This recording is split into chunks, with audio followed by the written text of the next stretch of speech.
معروف صحافی اور تجزیہ کار نصرت جاوید نے کہا ہے کہ پاکستان اور افغانستان کے مابین جتنے بھی مذاکرات ہو جائیں ان کا نتیجہ جنگ اور تباہی کی صورت میں ہی سامنے آنا ہے، جس کی بنیادی وجہ طالبان حکمرانوں کی جنگجو سوچ ہے۔ روزنامہ نوائے وقت کے لیے اپنے تجزیے میں نصرت جاوید بتاتے ہیں کہ افغانستان پر ایک زمانے میں کمیونسٹ حکمران ہوا کرتے تھے، لیکن آج شریعت کے ٹھیکیدار طالبان حکمران بنے بیٹھے ہیں۔ ذرا سوچیں، 1978 میں نور محمد ترکی کی قیادت میں افغانستان میں کمیونسٹ انقلاب برپا ہوا تھا، لیکن قائد انقلاب ترکی کو اس کے عزیز ترین کامریڈ حفیظ اللہ امین نے منہ پر سرہانہ رکھ کر قتل کر دیا۔ حفیظ اللہ امین کا اقتدار بھی زیادہ دن نہ چل پایا۔ اقتدار میں آئی خلق پارٹی افغانستان جیسے روایت پسند ملک میں تیزی سے ایسی سیاسی اور سماجی تبدیلیاں لانا چاہ رہی تھی جنہیں چین اور ویتنام کے کمیونسٹوں نے بھی اپنے ہاں متعارف کروانے میں بہت احتیاط سے کام لیا تھا۔ ان کی جلد بازی سے گھبرا کر ہزاروں افغان پاکستان آنا شروع ہو گئے۔ خلق پارٹی کے مقابلے میں کمیونسٹوں کا ایک اور دھڑا پرچم کے نام سے بھی کام کر رہا تھا۔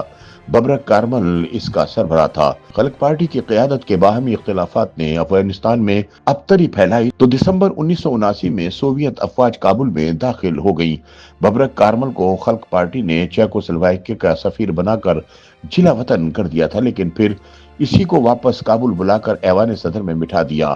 سرد جنگ کے عروج میں روسی افواج افغانستان میں در آئیں تو امریکہ کو ان سے ویتنام میں اپنی ذلت اور ہزیمت کا بدلہ لینے کا موقع نظر آ گیا۔ پاکستان میں ان دنوں جنرل ضیاء الحق ایک فوجی عامر کی طرح برسر اقتدار تھے۔ موصوف نے 1979 کے اپریل میں ایک مقبول وزیر اعظم بھٹو کو پھانسی بھی لگوائی تھی، لہٰذا امریکی خواہش کو بھانپتے ہوئے جنرل ضیاء جہادی ہو گئے۔ موصوف نے افغانستان کو کمیونزم سے آزاد کروانے کے نام پر طویل جنگ کی تیاری شروع کر دی۔ افغان پناہ گزینوں کی بستیوں سے افغانستان میں گوریلا جنگ لڑنے کے لیے جہادی تیار کیے گئے، لیکن یہ جہادی کبھی متحد جماعت کی صورت اختیار نہ کر پائے۔ یہ جہادی کم از کم 8 دھڑوں میں منقسم ہوئے۔ افغانستان میں اپنے اپنے حلقہ ہائے اثر میں مزاحمت کی آگ بھڑکاتے رہے۔ افغان مزاحمت پر قابو پانے کے لیے کمیونسٹ افواج نے ہر نوع کی بربریت آزمائی۔ ان کی فضائی اور فوجی برتری کو مگر امریکہ اور اس کے اتحادیوں کے جدید ترین ہتھیاروں کی فراہمی سے کمزور تر بنایا گیا۔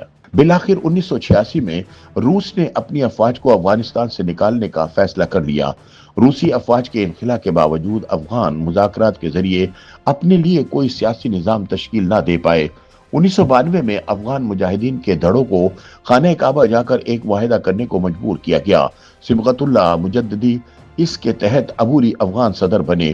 ان کی صدارت سنبھالتے ہی مگر احمد شاہ مسعود اور گلبدین حکمت یار کے دھڑے ایک دوسرے کو نیچا دکھانے کی وحشت میں مبتلا ہو گئے۔ افغانستان کے وسیع تر قصبے مجاہدین کے مختلف دھڑوں نے آپس میں بانٹ لیے۔ بندوق بردار دھڑوں کی سکہ شاہی کو طالبان نے للکارا۔ وہ احیاء اسلام کے نام پر اقتدار میں آئے، اپنے دعوے کو حقیقت میں بدلنے کے لیے انتہا پسندانہ رویہ اختیار کرتے ہوئے خود کو دنیا سے بیگانہ بنا لیا۔ پاکستان پر مسلسل ان کی سرپرستی کا الزام لگتا رہا، حالانکہ ان کے نمودار ہونے سے قبل گلبدین حکمت یار پاکستان کا چہیتا تصور ہوتا تھا۔ طالبان نے اقتدار سنبھالا تو فیصلہ نہ کر پائے کہ حقیقی اسلام فقط افغانستان میں ہی نافذ کرنا ہے یا اسلامی انقلاب دنیا کے ہر مسلم اکثریتی ملک میں برپا کیا جائے گا۔ دنیا بھر سے روس کے خلاف لڑنے کے لیے افغانستان آئے مجاہدین کو سمجھ نہ آئی کہ اب کیا کریں، لہٰذا انہوں نے امریکہ کو اسلام کے نئے دشمن میں تبدیل کر لیا۔ اس کے نتیجے میں 9/11 ہوا۔ اس کے بعد جو ہوا حالیہ تاریخ ہے، لیکن یک سطری حقیقت یہ ہے کہ افغانستان اپریل 1978 سے مسلسل خانہ جنگیوں اور غیر ملکی تسلط کے خلاف مزاحمت میں مصروف رہا ہے۔ اس کی کم از کم 3 نسلوں کو جنگی جنون کے علاوہ کسی اور جذبے کے ساتھ زندگی گزارنے کا موقع ہی نہیں ملا۔ پاکستانیوں کی اکثریت کو امید تھی کہ اگست 2021 میں بقول عمران خان غلامی کی زنجیریں کاٹ کر برسر اقتدار آئے طالبان تاریخ کا نیا اور پرامن باب لکھیں گے، لیکن نصرت جاوید کہتے ہیں کہ عمران خان یہ نہ سمجھ پائے کہ 2 سپر طاقتوں یعنی روس اور امریکہ کو شکست دینے والے طالبان اپنے اسلامی نظام کو افغانستان تک ہی محدود نہیں رکھیں گے۔